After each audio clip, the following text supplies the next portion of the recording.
Niger, les terroristes jouent leur dernière carte et doivent s'attendre au pire.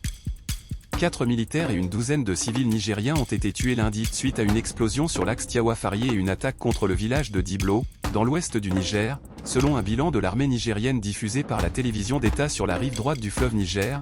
Dans le cadre de l'opération Nia, dans la mi-journée du lundi 15 avril 2024, une unité des forces de défense et de sécurité, FDS, en mission sur l'axe Tiawa-Farié, a été victime d'un incident lié à un engin explosif d'une charge massive qui a malheureusement coûté la vie à 6 personnes, dont 4 éléments des forces de défense et de sécurité et 2 civils, a précisé l'armée.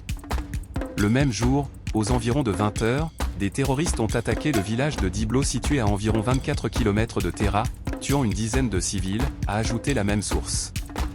L'explosion et l'attaque contre le village ont eu lieu dans l'ouest du Niger, près de la frontière avec le Burkina Faso. Le mercredi 10 avril courant, au moins 6 soldats nigériens ont été tués dans l'explosion d'un engin explosif dans le village de Tingara, situé près de la frontière du Burkina Faso.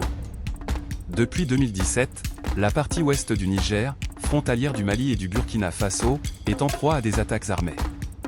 En mars dernier, plus de 20 soldats nigériens ont été tués et 17 autres blessés dans une embuscade tendue par des hommes armés à un convoi de l'armée près de la frontière du Burkina Faso. Il est assez clair que les terroristes et leurs sponsors abattent leur dernière carte en tirant sur tout ce qui bouge. Avec l'arrivée massive, ces derniers jours, du matériel militaire et des instructeurs russes, passés maîtres dans le combat contre ces criminels, le terrorisme international joue sa dernière partition dans la région, et n'en a plus pour longtemps.